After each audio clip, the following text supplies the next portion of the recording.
Jadi hari ini Cik Fit akan share satu je berkenaan faedah mengamalkan sunnah.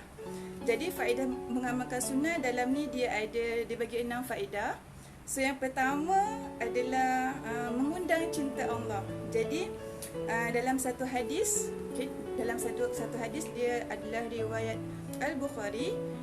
Maksudnya, tidaklah hamba-Ku mendekatiku dengan amalan yang lebih aku sukai daripada dia, mengerjakan apa yang telah aku fardukan ke atasnya, dan sentiasalah hamba-Ku mendekatkan dirinya kepadaku dengan melakukan amalan sunat sehingga aku cinta kepadanya. So kita nak katakan cinta Allah adalah benda yang kita cari kan. Jadi kalau kita dah dapat cinta Allah tu adalah itulah puncak kenikmatan sebenarnya kalau kita hidup kat dunia ni. Okay, itu adalah faedah yang pertama. So faedah yang kedua adalah menampung kekurangan amalan fardu. Yang ni sangat best bila kata menampung kekurangan amalan fardu. Kita solat dah bertahun-tahun, dah berpuluh tahun, adakah kita pasti amalan fardu kita ni lengkap ataupun sempurna? Sampaikan dalam satu hadis ni, riwayat Abu Daud, sesungguhnya amalan yang pertama kali dihisap pada manusia pada hari kiamat nanti ialah solat. Firman Allah kepada malaikatnya, lihatlah solat hamba-Ku ini sempurna atau ada kekurangan. Jadi kalau solat sempurna, maka dicatat baginya pahala yang sempurna. Namun jika solatnya ada sedikit kekurangan, maka Allah berfirman, lihatlah adakah hamba-Ku memiliki amalan sunat. Jika dia ada amalan sunat, sempurnakanlah kekurangan yang ada pada amalan wajib dengan amalan sunat. So hebat kan? Jadi sunat ni contohlah kita just buat dua rakaat solat sunat, contoh sebelum asar ataupun selepas zuhur, itu pun dah dikira amalan sunat. So faedah yang ketiga adalah kelebihan yang besar. Apa maksud dia?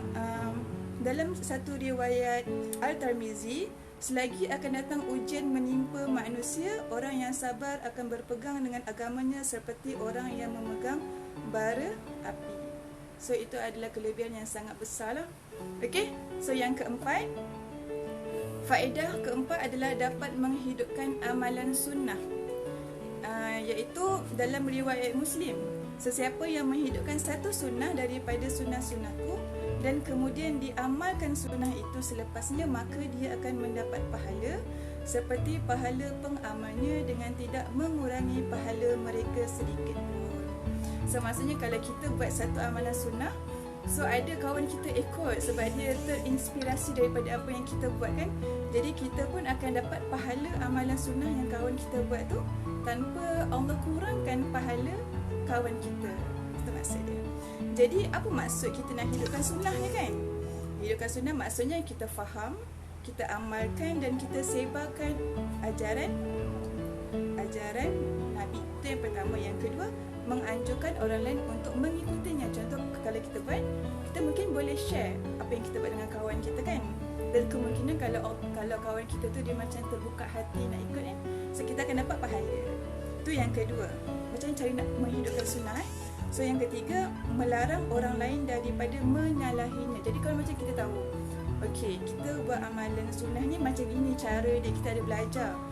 So kalau kita nampak orang tu buat salah ataupun ada dia punya kaedah-kaedah yang tidak patuh dengan yang sepatutnya, kita boleh tegur dia. Dan yang keempat, bila kita menghidupkan sunnah Rasulullah, kita dapat dua pahala. Yang pertama, pahala mengamalkan sunnah. Pahala kedua, menghidupkannya ketika manusia melupakannya. Itu maksud macam mana cara nak menghidupkan sunnah. So ada 4. Okey. Jadi kita sambung faedah. Faedah yang kelima, penyelamat daripada amalan bid'ah. Jadi bid'ah ni maksudnya apa? Maksudnya yang tidak selari dengan sunnah lah. Maksudnya yang tak ada nas, yang tak ada sumber daripada hadis-hadis sahih, itu adalah bid'ah. Jadi bila kita amalkan yang sunnah ni, kita dapat elakkan diri kita terjebak daripada amalan-amalan yang bid'ah. Itu yang kelima. Dan yang terakhir adalah yang keenam, dengan kita mengamalkan amalan-amalan sunnah ni, kita dapat menghidupkan hati. Okey, Sebab apa? Sebab penawar hati yang mati adalah mentaati Tuhan dan membesarkan syiarnya. Okey? Hati adalah seketul daging yang mengawal satu badan kita kan. Jadi kalau hati kita mati, tiada siapa yang boleh bantu kecuali Allah. Jadi kita kena cari jalan macam ni cara kita nak hidupkan hati kita sendiri. Okey?